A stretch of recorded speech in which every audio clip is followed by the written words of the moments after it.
I remember thinking to myself, I'm screwed. Like, I will always be a drinker. I will always want to drink. I will always, like, at the 4 o'clock, 5 o'clock time, be like Pavlov's dog, like, time for the glass of wine. And I loved it. I loved everything about it. And yet it was not healthy or good for me. And I knew that too. But I was caught. And so to be free from feeling caught by it was tremendous. You're listening to Undimmed, and I'm Cecily Mack. This is a podcast about living a clear life without dimmers. In today's episode, you're going to meet my closest friend, Erica Scott. You'll listen in on our intimate conversation about the journey of our friendship, our ins and outs with alcohol, and other dimmers. And Erica also turns the tables around and gets me to talk about some pretty personal aspects of my own clear life journey. Thank you so much for being here. Hi. So this is a really special hour because Erica and I go back decades. I've probably spent more hours talking to Erica in person, on the phone, through voice memos, in the occasional Zoom than any other friend I've ever had. And it just feels very special and potent to be here today. So thank you. Lucky me. Thank you. So, such a treat to be here. I want to hear your version of how we first met. And I would love to hear what you remember, and then I'll share what I remember. Oh, cool. I don't think I've heard your version of this, so this is great. Yeah. So my memories are a little bit like snapshots. I have like visual snapshots and then like feeling snapshots of meeting you. So it was like maybe 2000 or 2001, and a dear mutual friend of ours invited us to a Penn and Teller show. Magic show, like an epic, amazing magic show. And I was new in town. I was new in San Francisco. I'd just moved there. And I remember it was chilly because I remember you in a hat and a coat. And I think we were all kind of bundled up and we met and it was dark outside and I'm in San Francisco. I'm in this new city and I didn't know anybody except for her. And I saw you amongst, I was just kind of like checking out all the people like, oh, who's here? And then I saw you and I went, that one, that's my friend. I want to be friends with that one. And it was something about your vibe and your energy, which is really kind of how I operate in the world in general, that just struck me. And I just knew something clicked. And I knew I wanted to sit next to you inside the theater. And I arranged it that way. Like I just made sure that was going to happen. So cool. And I just yeah, it was a knowing. And that's kind of all I remember. I don't remember what we did after the show. I just know that we became fast friends. I love that. And one of the reasons I love it is that it's very similar to my memory. I would think I was an early friend of our mutual friend, Charlie. And I remember that kind of spontaneous invitation to go to the show. And I remember meeting you and we were both very quickly like, yes. Oh my gosh, yes. Hi. You. Hi. We are totally going to be friends. I think we kind of looked alike and dressed alike, and there was just this familiarity. And I remember following that evening, I think we very quickly had a lunch or a dinner or a coffee or something, and we haven't spent a whole ton of years living in the same city since then. No, because I moved away from San Francisco within a few years, and that was a long time ago. Long time ago, like several relationships ago and lifestyles ago and big career and life chapters in all the ways. And one of the things I treasure the most about our friendship is that whatever it is that has run deep between us from that very beginning has not changed in any way other than I think it's grown deeper. Absolutely. And we actually have very little in common. Right. I know. It's wild. And yet you are my closest friend and we have gotten closer in later years. We don't get farther away, we get closer, which is amazing. It is amazing. And we go so deep on all this awesome stuff. And one of my kind of treasured areas of exploration for us is some of the really kind of subtle and deeper stuff of what we are now both experiencing and what we refer to as living clear or clear life. And so Eric and I we're both living alcohol-free or largely alcohol-free, or I think maybe better said, we both feel free Mm-hmm. from alcohol. Yes. Okay. Yes, I have an experience of freedom from alcohol. I don't consider myself sober, but I am also not drinking. Yes, exactly. And I'm very similar that way. Like big ups and respect for sobriety and the honor and privilege of being able to self-define as sober for people for whom that's very important. Mm-hmm. But I think our journeys have been a little bit more about this notion of freedom and kind of being liberated and these feelings of choice that define what we do or don't do every day. And it's I think really actually deepened our friendship. Absolutely. But it wasn't always like that. For either one of us. Yeah. And certainly not in our friendship. It wasn't always like that. Yeah. We've gone through all the iterations of clear and not clear. Yeah. Mm-hmm. Yeah. And as you put really well earlier, there really have been kind of 3 chapters in this arena. So there was the beginning of our friendship when we were both in our 20s. Yeah. Damn. Yeah. Okay. We look like we're in our 20s in the pictures. That's for sure. And I think a couple times, snapshots of us in bars, wearing the exact same outfit. Yes, we would show up in the same thing. Yeah. I have a few of those pictures. And yeah, the clue there in bars, right? Mm-hmm. Or nightclubs. Always. Or live music venues. At a concert, yeah. Or a party. Yeah. Mm-hmm. That was what we did. That was that era for us, for sure. And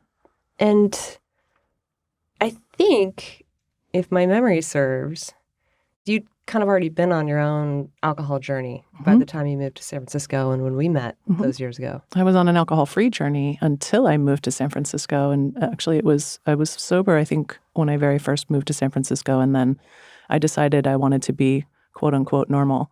Oh. So, because everybody around me now in my new town, San Francisco, was drinking socially. And that was what was normal. And I think there's been a lot for me around drinking that had to do with fitting in. So I have had a tendency to want to be in the realm that everybody's in and on the plane that everybody's on. Of course. So when I was not drinking it was 11 years from 20 to 31 that I wasn't drinking, the people around me were also not drinking. So I had that as my social circle. And then when I moved to San Francisco, this was a drinking crowd. And I thought, I can do that.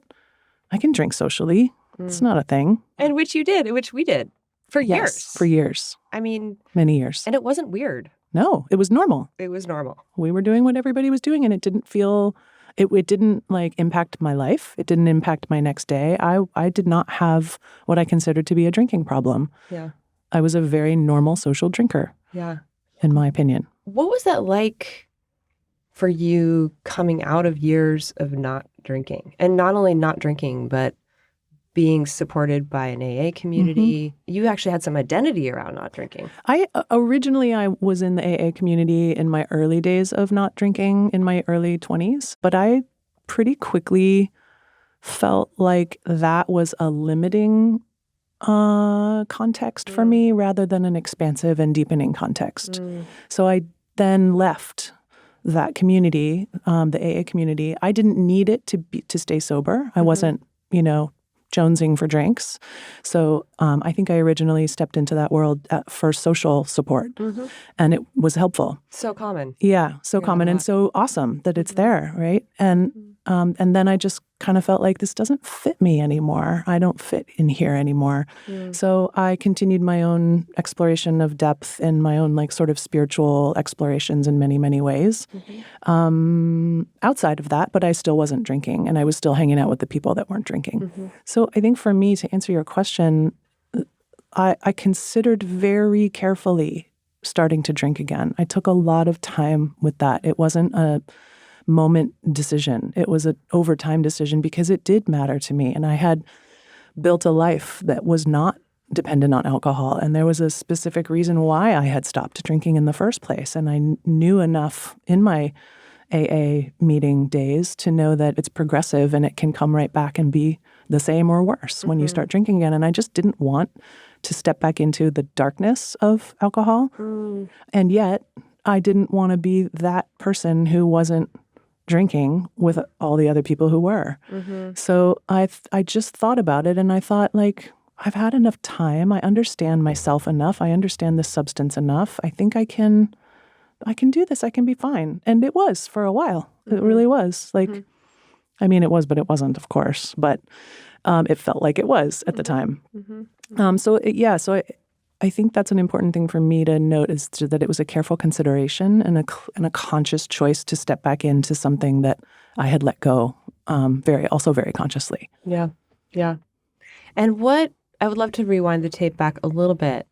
Can you tell us what it was that had you enter AA or start your exploration of AA in the first place? Yeah. I mean, so I was, I think, 20 when I quit drinking the first time, and I was just out of college, and I was really running with a crowd who drank a lot. And we spent all of our time in bars, and that's just what we did. And I knew that I was drinking more than I wanted to, and it didn't feel good. And I didn't like that I was so checked out.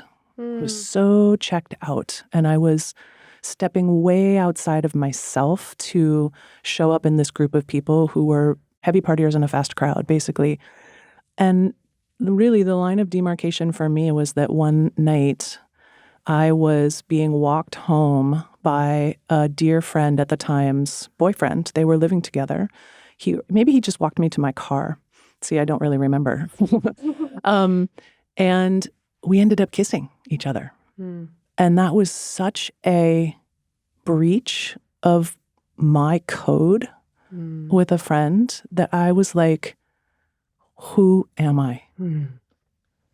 Not okay. And I knew that night and the next day I had to immediately stop.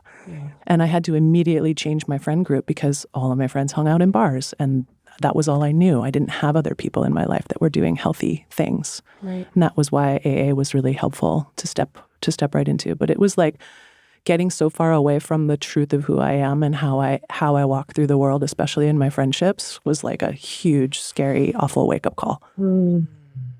Yeah. I relate to that.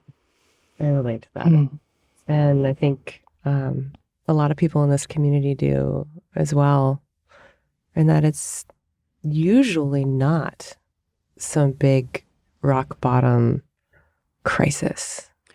Right. And it wasn't like I was drinking bottles and bottles of wine every night. It wasn't like an excess like that. It seemed also to me like again, I was just doing what everybody else was doing. I wasn't drinking more than anybody else.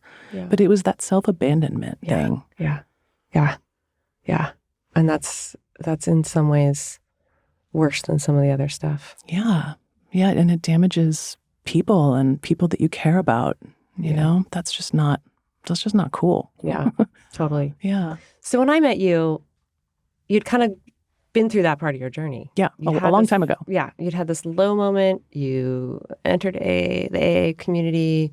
You found some people. You kind of rewrote your social scene. And that's pretty amazing, by the way. I just want to acknowledge to do that in your early 20s. I don't know a lot of people who've been able to pull that off in their early 20s. Most of us are physically and mentally immature and physically resilient enough to just kind of keep doing what we're doing and blow off red flags. And it sounds like you actually listened to a red flag and made a pretty hard shift. But it also felt like luck, you know? I just felt lucky to be able to step away like that. And then to lose my desire. It wasn't like I was fighting, like, I really want to drink. I never had that either. Yeah. Which was also lucky. And then you were able to make this conscious choice. Okay, well, let's see what it's like to actually be social and drink again. New city, new friends, new scene. And that was certainly our world for a while. Definitely. I mean, we hit it hard in San Francisco in our 20s. I know we were both working. We were dating fun people. We had fun friends. We had big parties to go to. We hosted some big parties. Yeah. Everyone got hammered. Oh, God. It was a delightful, fun, debaucherous mess. Yes. That way. Right. All of that. And then what happened after the kind of wild 20s days? I think we actually both kind of settled into a similar thing where it was sort of like more mature regular drinking. Mm-hmm. Yeah, because we also settled into relationships, right? Like more kind of grown-up relationships when we're just dating people that we met at parties or bars. There were actual living with partners. And Yeah. I mean, you ended up having children and went down the family route. And a lot of our friends in that group that we were hanging out with were doing the same thing. I was not doing that, but everybody was. And so I do think there was like a more grown up, shall we say, version of maybe drinking less often in that way, that party kind of way. And I will say that I certainly kept drinking, wine on my own at my own house, like to mark the end of the day and begin the like relaxing part of the day. And that became something that I really looked forward to and really didn't want to not do. Yeah. So I did it. I kept doing it. Yeah, same here. And it's interesting. I wouldn't even say I was necessarily drinking less per se. It just became more sort of sophisticated and socially suited to the circumstances. Yeah. And I might even say it was more in the background than the foreground. Yeah. It wasn't, let's go out and have drinks. It was, let's be home and have friends over for dinner and drink while we're doing it from beginning to end. Yeah. Yeah, exactly. And I'm no longer living in San Francisco, so we're long distance friends now, but we're still, doing the same things in our respective places. Yeah. And visiting each other when we could. And so I'd come visit you. Of course, we would open a bottle of wine and have a glass of wine and maybe have another one or two at dinner and whatever it was, or you with me. So it was just kind of normal. Mm-hmm. And then I did something so uncool. I don't remember my version of communicating with you about this per se, but I remember my kind of self-absorbed version of that chapter of my life because it was so intense for me. I was in my own little bubble of experience, but you had a friend kind of peel off on that. You definitely went in a different direction there. And I will say, just the first thing I want to say is that I really admired you for that. I really honored and respected your choice to take a radically different road in your life. And I also simultaneously remember thinking, I can't do that. I couldn't do that now. I basically remember thinking I'm screwed. And just so we're talking about the same thing, this was me making the choice to take a break from drinking. Yes. Really. Yeah. And so, yeah, I respected it. I honored it. I was inspired by it. I remember that we talked a lot about it. I don't remember the moment that you told me, but I do remember we explored it. And it confronted me because now we couldn't share that thing that we always shared. And I didn't really know how to relate because I was at that time also in a relationship that had very much alcohol involved in it as that normal, like quote unquote normal way that it had been for years and years. So it felt wobbly for me, and it made me look at my own habits and patterns and attachment to drinking because you removed it, and that was one of the ways that we connected. And now, who are we? Who am I in relation to you, and who are you in relation to me? And you were very generous about it. You never expected your friends to make the same choice that you were making. So it wasn't like it came from you at all, but there was a voice inside of me that was like, uh-oh, we have a problem here. It was a tiny little voice, and I was like, be quiet. Let's have another glass of wine, So I wasn't able or willing to look at it. I looked at it. I just wasn't able or willing to do anything about it at the time. So it felt like a little discord in our relationship. Yeah. Can I ask a hard question? Of course. Those are the best ones. Did you feel ever like I was judging you or being condescending about being over here not drinking while you were still drinking? It's a great question. I think there were probably moments where I felt you were not to my face saying things that were judgmental, but the things that you were saying about your journey and like where you were in that place and how you now viewed people who were drinking, which you included yourself in as a past version of yourself. I got like a subtext that felt like judgment, but I'm not actually sure that it was. Yeah. It might have been my own self-judgment being projected onto what you were saying. So I don't think it's like clearly delineated. Mm-hmm. But yeah, I mean, I think there was a part of me that was like, I know you're saying that you don't judge me, but are you really not judging me? Yeah. Yeah. No, Is it really okay that I'm drinking and you're not? Because you're saying so many things about alcohol that I understand and it makes so much sense, that are not healthy about alcohol and patterns of alcohol. But yeah, are you judging me? Yeah. What was your experience of that? Do you remember feeling a little judgy or not at all feeling judgy toward me or your other friends?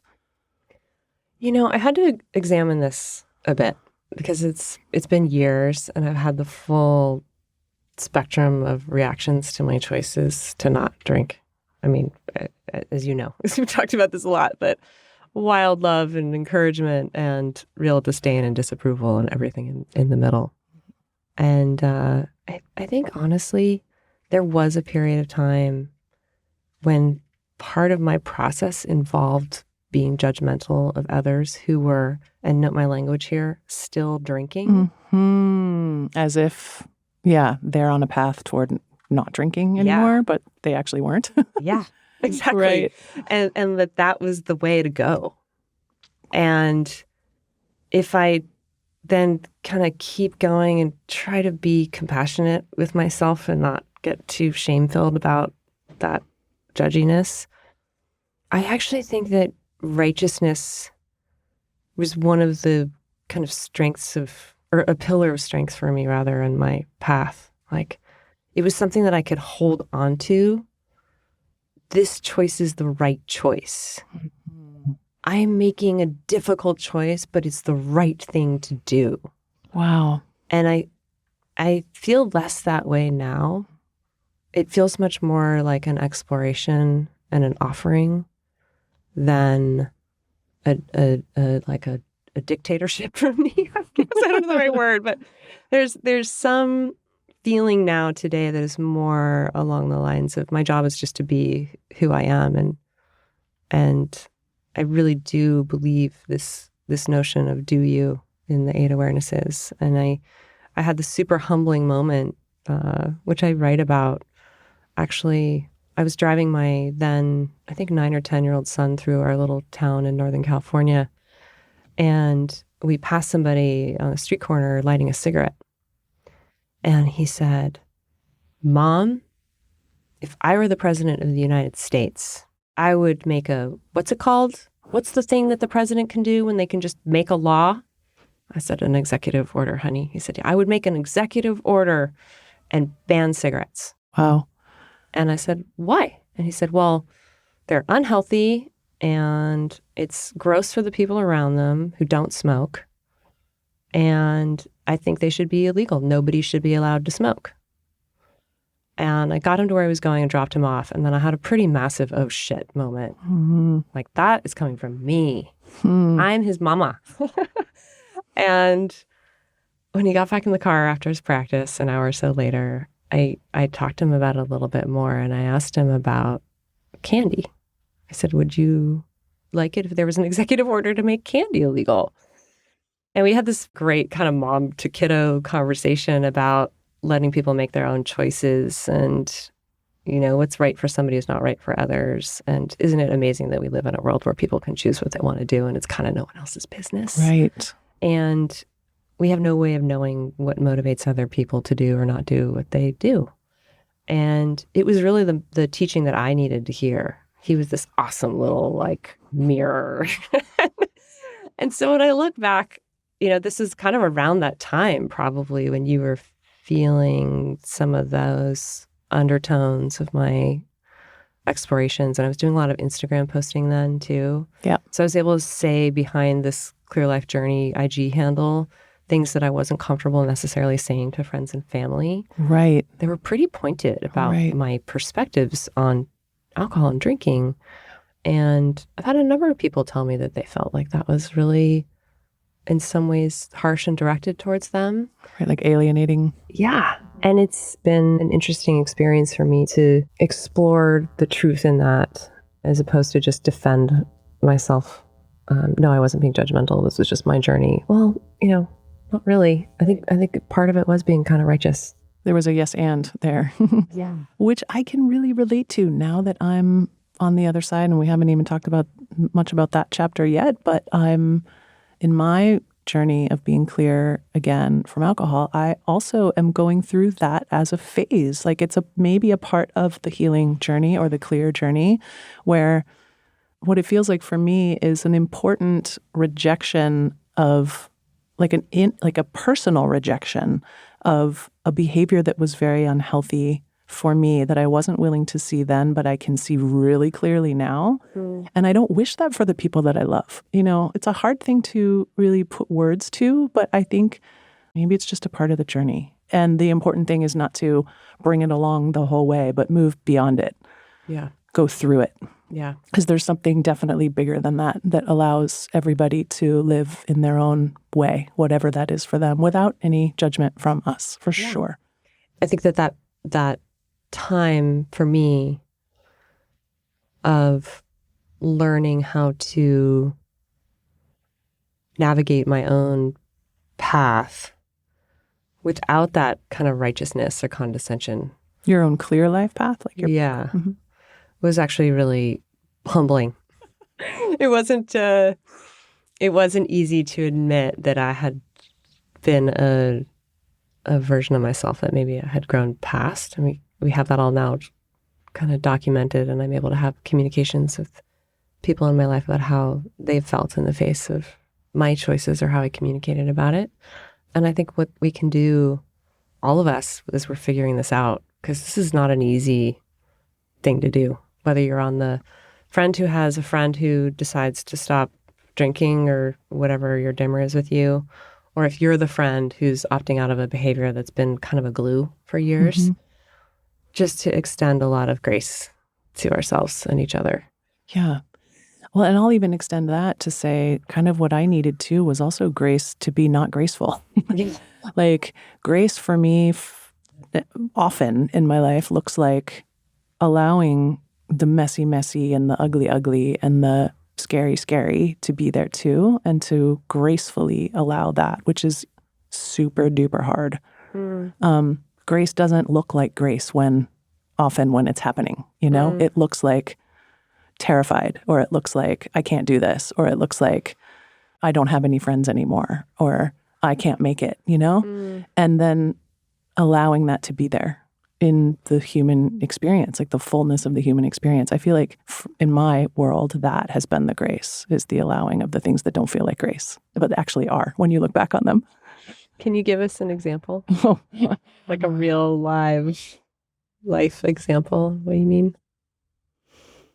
Okay, I can give you an example that's like outside of the realm of alcohol in particular, but related to another facet of me that's part of my clear life journey, but also it's like a different kind of dimmer, which one of my dimmers is food. In fact, my dimmer of choice has been food since I was a teenager. Alcohol came later and was always secondary, which might be somewhat why I've been able to quit with relative ease a couple of times. The food thing has been deeper and harder to deal with and more pervasive because you can't just quit eating. Yeah. You can't quit your relationship with food.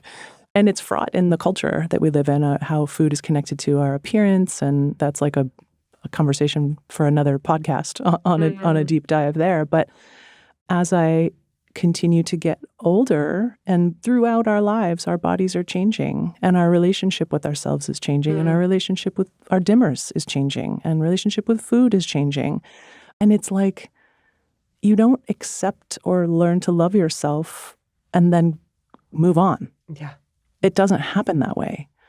And probably a lot of people's relationship with alcohol, it's not like you let it go and then you just move on. It happens that way for some people maybe, or it's easier for some than for others, but it's in everything. There are threads that run through. And so to continually find the threads, be willing to look at the threads, pull the threads out, see what else they're connected to, being willing to see yourself in those places where you're like, I thought I was done with this and I'm not. Dang it. What?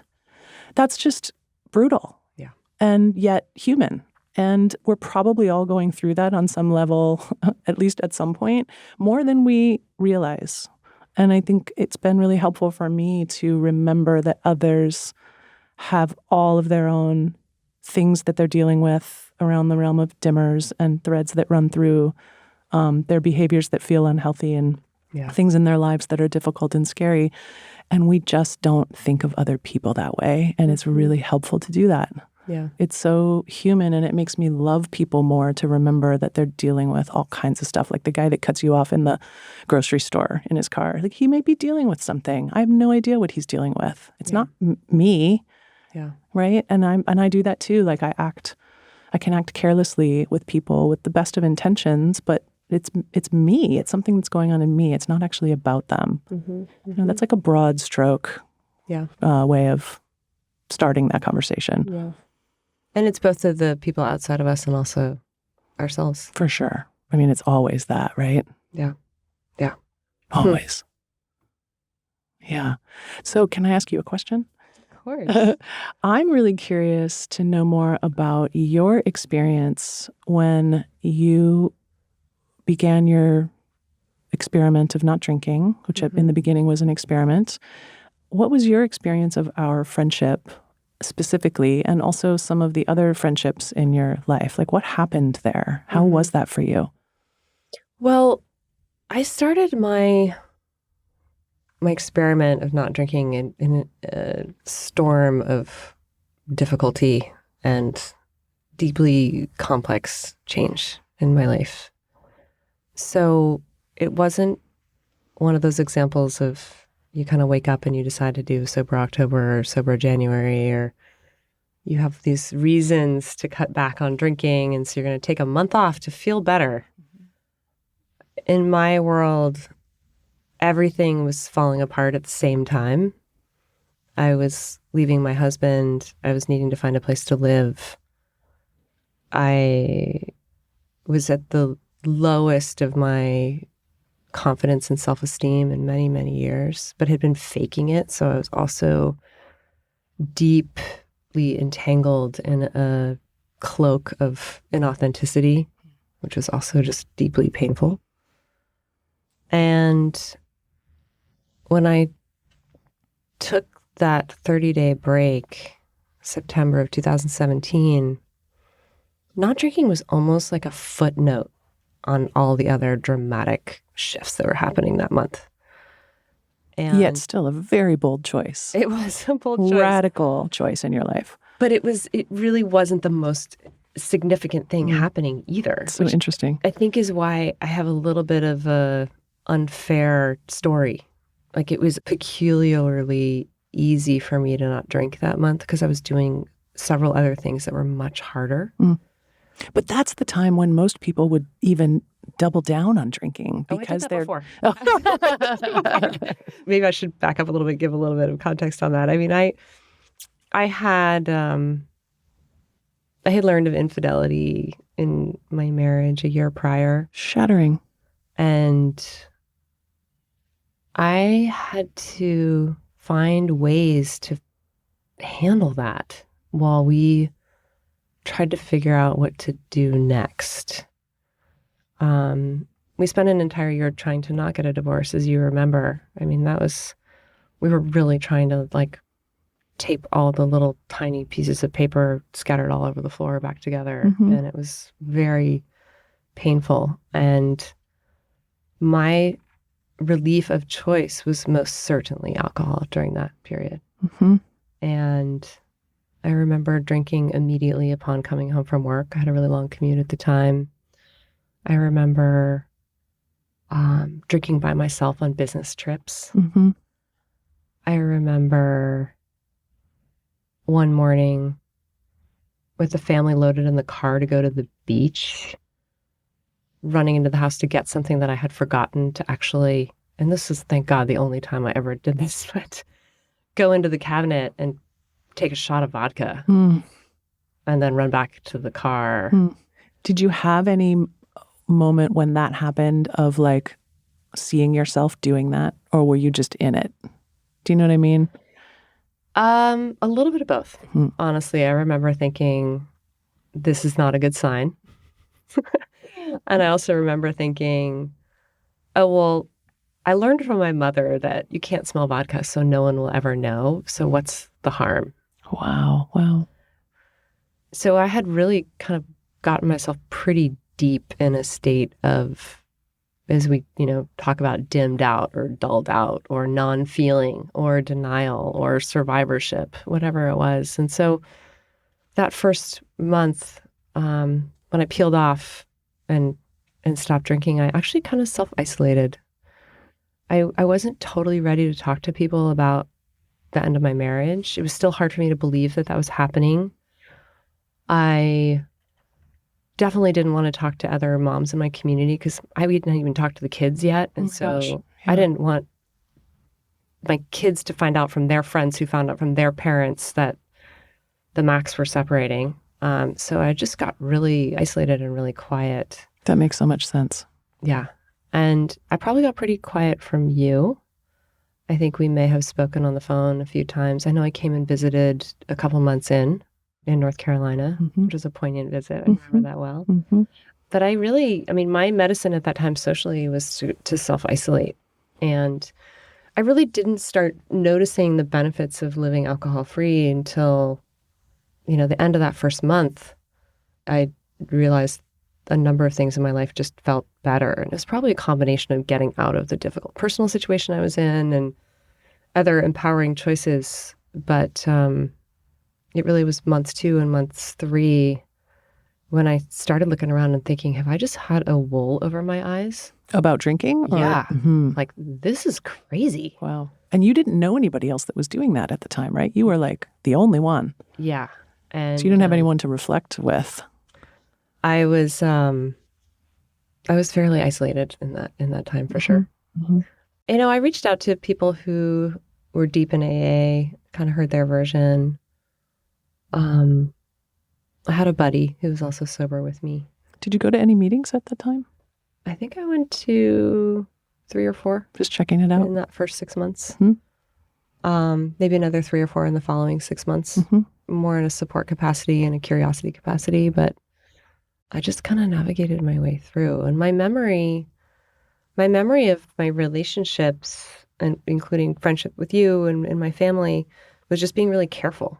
Like, I got to be really careful about what I say and what I do. And I was very caught up in not wanting everyone else to feel uncomfortable because of my choices. So you were being careful on behalf of us, the others. Were you also being careful for your fragile state at the time, or still sort of, protective?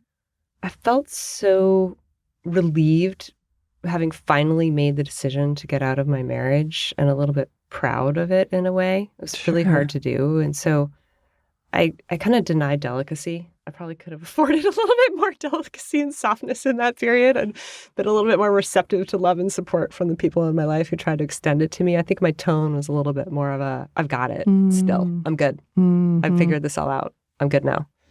But with regard to the alcohol thing, I really didn't want to make the people around me uncomfortable. So I was the classic, go ahead, pour the glass of wine in front of me at the dinner table, and I just wouldn't touch it all night. And when I remember you doing that with me. I remember that. And bringing the wine, for us to enjoy, and encouraging us multiple times to drink it. Yeah, I didn't want my choices to create difficulty for other people. Which was loving. That was a loving gesture. I felt some peace in that because I was so not ready to not be drinking, and I didn't want to feel bad about doing the thing that I was always doing in your presence. And I feel like that was a really loving thing to do. I mean, I understand it's nuanced and there were other things at play, but just so you know, I always appreciated that, your intention to normalize us as well. Yeah. Not an easy task. And I think for all relationships, it's a little bit different too. Some people in my life, I was less thoughtful or nuanced, I'm sure. But we just kind of have to figure this out. Yeah. I mean, you're kind of finishing your first year. Just crossed the first year line. Congratulations. Thank you. I imagine it feels good. Yeah, I love it. How has it been for you in relationship realm, whether it's, friendship or family or other, in either communicating your choice or sharing your connection with somebody without something that was there before. Yeah, I mean, I really am evolving in that realm day by day, for sure. What was helpful for me, a little bit like you, but maybe similar but different, in that I became more insulated. I insulated myself because it was so much easier than saying yes to the party, that I knew was going to be everybody drinking a lot. And I, in the beginning, felt like I might be tempted to drink, and I didn't want to be tempted. So when I wasn't in those environments around people who were drinking and celebrating, I didn't feel anything. It wasn't no longer a part of my home routine, which it was very much before I made the decision this time to stop drinking. So that felt like a safe place for me to be at home with myself. I just didn't think of it. It no longer entered my mind to have a drink, which was like huge for me. Like leading up to this time when I stopped drinking, I remember thinking to myself, I'm screwed. Like, I will always be a drinker. I will always want to drink. I will always, like, at the 4 o'clock, 5 o'clock time, be like Pavlov's dog, like, time for the glass of wine. And I loved it. I loved everything about it. And yet it was not healthy or good for me. And I knew that too. But I was caught. And so to be free from feeling caught by it was tremendous. And I feel like I really gave myself time, plenty of time and space to settle into that and not have to put myself in a position where I would feel awkward or be tempted. Yeah. And there were a couple of times when I went out and I did sip some wine, and it was very conscious. It was like, what will this feel like? What will this be like? Let me see what happens. It was because I'm not counting sobriety anymore, because I'm not doing this in a program kind of way. That's part of the freedom for me, is that I'm choosing very, very consciously, and I'm choosing 99.999 out of 100 times to not have anything. But I've also allowed myself to just check it out. And when I've checked it out, I'd never finish. I have like a sip or two and I'm like, meh, it just doesn't have a hook in me anymore. And that's the freedom that I feel. But I have had to dip my toe very carefully back into social situations where people are drinking. And mostly I choose to do things with people that don't involve that at all. Like, we go for a hike. I invite my friends for a hike instead of going out at 5 o'clock to someplace for dinner or drinks where they have drinks. Yeah. That feels better to me. So you just said something really interesting I want to dig into a little bit. You said that it doesn't have a hook in you anymore. It does not. Yeah. So why not? What's different? That's such an interesting question. I want to just say it's not me. It's like luck again, or grace or something, or willingness to step away and find out that not drinking feels so much better than drinking. Like, I don't wake up hating myself anymore. I wake up proud of myself. Like, and not drinking has also led to a bunch of other healthy habits for me that now feel like I was thinking about this, like, what is the opposite of dimmers? Because I have a few things in my life now that are like enhancers or brighteners that like really, really supply me with so much gratitude and joy and health and well-being and endorphins, right? Exercise is a big one, and being outside is a big one. And I spend so much more time investing myself there, which then just reinforces how much I do not want to drink. I do not want to wake up being upset with myself again. I do not want to be hooked by something that provides me with negativity every single day. Like, I can't really imagine that. The farther away I get and the more free I feel and the more unhooked I am as time goes on, I'm just like, why would I ever? Yeah. How could I ever do that? So great. I mean, that's the freedom, right? Yeah. I've had people come over to my home in the last, years and see that we have vodka in the freezer and wine on the shelf and beer in the fridge, and they're shocked. They're like, "Are you like, how do you do that? That must be so hard for you." Yeah. What do you say to that? How is that for you? Because I'm curious about that too. I mean, I think that when we get to a true place of freedom in this realm, it's because we're doing exactly what you're describing. We're actually making a choice every single day. And yes, it has to come from the inside, but it has to be this kind of awareness that if I go down this path, that's what's going to happen. Right. If I go down that path, that's what's going to happen. I had, for the first time in my 6+ years of living alcohol free, an inclination to have a drink last week. Wow, that's interesting. Yeah. I was in the bedroom. It was the end of a long day. I'd been super jammed with office and family, and we were just kind of getting ready to put all the ingredients on the counter and start cooking dinner. And I remember I had this feeling of, like a drink to just like designate that now all of that is over and here comes the social fun, relax, nourish, relate part of the evening. And I watched my mind have that thought and that feeling.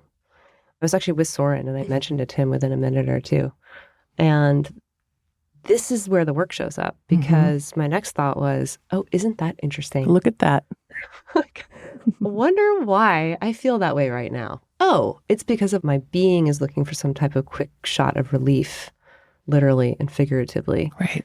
And then the next thought was what you just described as part of just the ethos of being in this state, which is I could do that, but I don't like where that step down that path is taking me. So I'm not going to. It's sure to take you there. Like, there's no question that it will take you there, right? It's like, yeah. Well, I think like you, I'm sure, and I've thought about this, I'm sure that I could start drinking moderately if I wanted to. Have a glass of wine here or there, dinner party. I could You don't not. think you could? No, heck no. Interesting. Tried that once. Just give it a few years and it's like you're just right back hooked again. So maybe that's the case for me too, and I'm just not aware of or in denial of it. And maybe everybody's different, I just, in my world, it's just really easy to have a yes, no. I found I spent so much energy wasted thinking about whether or not I should drink that night, whether or not I should drink that, weekend, how much water I was going to drink to offset the alcohol I was consuming. How much did I drink last night? What would have been a better amount to drink? Just the waste of life force and energy and time spent in your head. Yeah. And that one, I always had like the best of intentions of just having one. I'll just have one. Well, guess what? When I have one, now my judgment is impaired. And two does not seem like a bad idea at all. In fact, it seems like a great idea. Yeah. Yeah. And it's so liberating to be on the other side of that, to be able to see it through to what I know will be that point for me. Like I can fast forward before anything happens and be like, is that where I want to go? No, I don't. Yeah. So whatever I need to do, even if that's say no to the invitation to the holiday party, which I did this year several times, if it's like, I'd rather spend it by myself and wake up really proud of myself and go on a big hike. And is that resisting? Is that making sure you're not put in the face of temptation or because you don't want to be in that environment? I just don't really want to be. The environment doesn't light me up. And there are certain groups that I know that have certain kinds of parties where drinking is the thing. That's like the central activity. And I know there will be lots of it. And I just really don't enjoy being in that environment because I'm not with them. Yeah. They're not with me. We're not connecting. And I really only want to connect. I just want to connect. Yeah. Yeah. And we can do it without. You can do it with even better without. That's one of the things I really love about this chapter of life as a mom is that there are a lot of kids in our house. Between my partner and me, there are 3 kids, ages 12, as you know, 16 and 21. And they have their friends and their significant others, and then their friends are around. And every once in a while, I'll just think, isn't that interesting for them that they see this family that doesn't drink? As another option. Yeah. Yeah, as another option. I never saw that as a kid. I didn't either. I never knew what that looked like. Everybody was doing it, so of course. Yeah. And I had a lot of judgments and assumptions about, I thought, the people who didn't drink because they had a problem. Like, poor them. That was the message. Like they were making this big sacrifice or they had a condition or a label that made it not allowed in their house. So it was a sense of deprivation and kind of quiet guilt or something. Yeah, and I judge them for not being fun. Like, well, obviously they're not fun if they're not drinking. Glad to be beyond that. I mean, I have so many people in my life who choose to drink in a way that really works for them. And I am able to really love them for that and just be like, great, like, good for you. Whatever you are doing. Yeah, do you. Yeah, exactly. One of the things that's interesting about this clear life journey work for me is that I, in many ways, started it because I needed something that wasn't there. And I'm still trying to figure it all out, so I don't have the answers per se, but I want to honor and acknowledge you a bit for a version of that in your own path. You mentioned that your primary attachment, my dimmer of choice, has been food and body issues over the years. Yeah. And you made something that didn't exist because you needed it. True. Can you tell us about that? Yeah. So it's been about a decade now since I created, out of my own desperation, to see myself and my body in relation to other people's bodies and experience of their bodies. I created something called the Embody Project, which truly was born out of my desperation. Say more about that. What was your desperation? I grew up with supermodels from magazines wallpapering my teenage bedroom walls in bathing suits and stuff. I mean, I was like obsessed with Elle magazine and all the magazines, all the fashion magazines. And what I think I didn't realize was that I was really very deeply internalizing the message that my body should look a certain way and it should look like them. And it didn't. And it's funny because other people might look at me and say, it doesn't look that much different than them. And that's irrelevant to our experience of ourselves, right? That was irrelevant to my experience of myself. In my experience of myself, I was vastly, tragically, brokenly different. And I think that's really common for girls in our culture because what we're taught from an early age, and it's reinforced over and over, is that our currency is our appearance and our body and our face. And I took that in really deeply without questioning it. I felt very, very different and very, very alone because all the images that I saw in the world, in magazines and movies and everywhere in the media, were these perfected female bodies and sexualized and charged, and they were trying to sell us something. It was never people being real. It was never people in their actual bodies. And I just needed, at a certain point, much later in my life, after I suffered for many, many decades around this, I needed to see myself in relation to others. And so what happened was the partner that I had at the time actually said to me, you know what? And this was like years into our relationship and we're living together. And I moved from San Francisco when we were first friends to be with this guy to another city. And he said, I'm just not attracted to your body. I have to tell you the truth. And it was my worst possible nightmare, like the possibly worst thing that anybody could ever say to me, especially the guy that I moved to be with. So it put me into this like incredible existential crisis. Like my worst thing had come true and I did not know what to do with myself. So I did what I could at the time. I'm a photographer. So I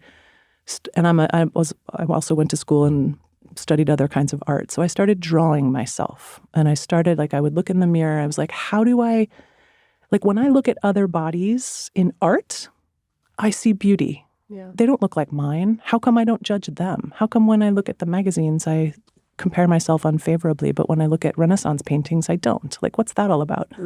So I started to say, what if I put my image of myself not in the mirror, but in art? So I painted and I drew myself and I took pictures of myself, self-portraits, to try to heal this thing and just say, I don't believe you. I don't believe you, boyfriend, that just because you're not attracted to me, that means that I'm unattractive.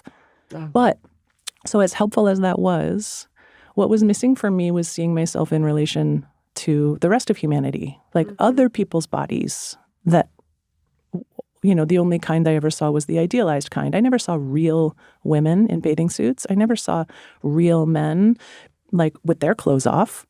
that bothered me. So I decided to recruit a few very brave friends to be in front of my camera in a really organic way. By this time I was living in North Carolina in the mountains, this beautiful, beautiful place. And we would go outside somewhere in the mountains, and I let them guide me around what kind of photo shoot they wanted to have, naked, just real and naked, not posy, not sexualized, not trying to look a certain way, but just being. So maybe they were in motion, or maybe they were just laying on their bed, or maybe they were standing in the middle of a river. And I also asked them to write about their experience in their bodies, because that was also one of the things, like, for me, that was important, because when you just see somebody, you don't know still what's going on with somebody. You don't know what their story is of being in their own body. And I knew intuitively that everybody has, and also from talking to my friends, everybody has challenges being in their body, judgments that they put on themselves or comparisons that they make. And I wanted to hear those stories. So the first few went up onto this like totally rudimentary website. And I would choose the photo, and so that they didn't have a say in how they thought they looked best. I would wait until I got their writing about their experience in their body and choose the photo based on whatever was the most truthful reflection of what they were saying. So it grew from there. It accidentally went all around the world. Somebody shared it on a blog, and I started getting emails from people in like Poland and Romania and like, please, can I participate in your project? And they were like, oh my God, I've always felt super uncomfortable in my skin, or I just healed from cancer, or, I'm going through a transgender transition and I don't really know how to see myself. There was all these different things about people that were invisible sometimes to the naked eye, no pun intended. And it was remarkable just to see how the thing, like the pain point that I had that I thought I was so alone in, was the thing that like connected me miraculously to others. And this is the Embody Project. The Embody Project, yeah. And I'm no longer actively conducting it. My life has moved in a different direction, and I think the culture has moved in a different direction, but the website is still there. And part of the healing is looking at these people and reading their stories, not just participating in the project. It's been amazing. What impact did it end up having on you? While I was conducting it, it was like the closest to the divine experience of being human with others that I've ever experienced in my life. It was profoundly connective and beautiful to hold that space for courageous, vulnerable people to stand in front of my camera and interact with me and be interviewed by me naked, like raw and real and naked. And I just felt like I was in the presence of heroes constantly. So that was very healing for me, of course, in my journey as well. And my journey continues, and their journey continues. It marks a moment in time. That was a moment in time for me as well, when that was really alive. I still struggle with my appearance at sometimes because I'm getting older and it's changing, and we're all changing. Yeah. Some of the people in the project are not alive anymore, and some of them have changed genders, and some of them have had children, and some of them have had cancers, and all different things that we go through in our lives. But it just allowed me and allows me a grace, again, that word, for people to just be who they are, for us all to just be who we are, where we are in the moment that we're here. There's such gratitude for that. Yeah. Yeah, thanks for asking. Yeah. And I see that in how you are yourself today, even though I know it's not always puppies and sunshine and rainbows for either. I wish. Mostly just puppies. There's a lot of self-love too. A lot of honoring of kind of where we are. And I know for you and I, we've seen each other at our lowest moments. And I think we also have maybe at times been apologetic for being in those low moments. Yeah. Or not wanted the other one to see that we reacted impulsively or emotionally in some way. And I know you and I remind each other all the time. That that's actually the good stuff. Yeah. And that's like the part of the path that we're on right now. And we're not stopping there. Yeah. We never stop there. Yeah. Yeah, we're really good about that. And I'm really grateful for that. Mm-hmm. So if you could go back, not the many years ago, but the more like the maybe 5 years ago, 6 years ago, and tell yourself something, what message would you tell yourself when you're kind of in that final chapter of, and I know it's a complex story for you because it's not just alcohol, there are also food things, and you're in a healing journey on all of this, as am I. What would you tell your pre-free self?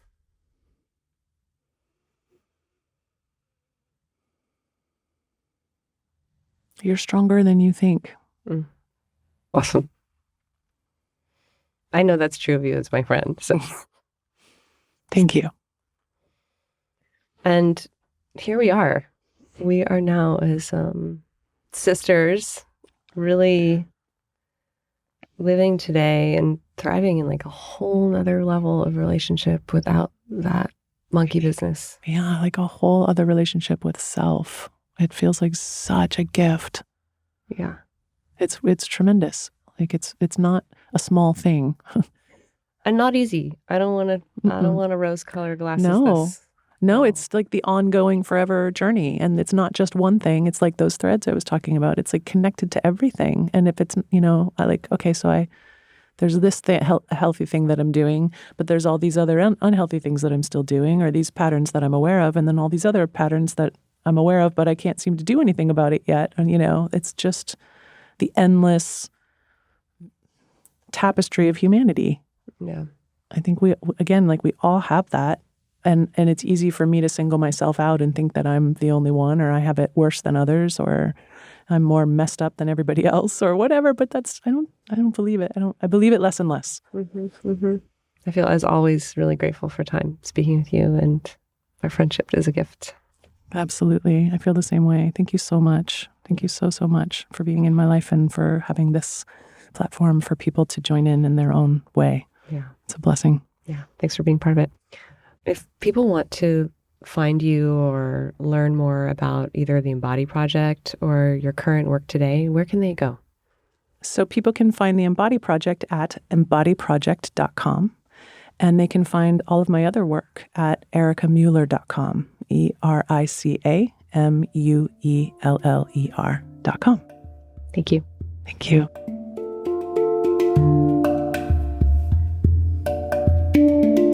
That was Erica Scott.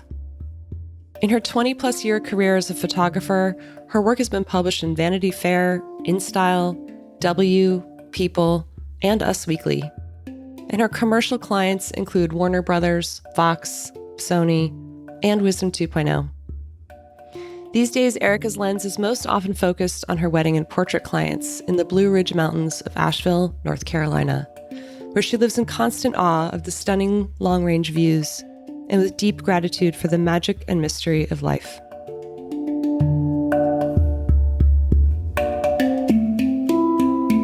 You've been listening to Undimmed. I'm Cecily Mack.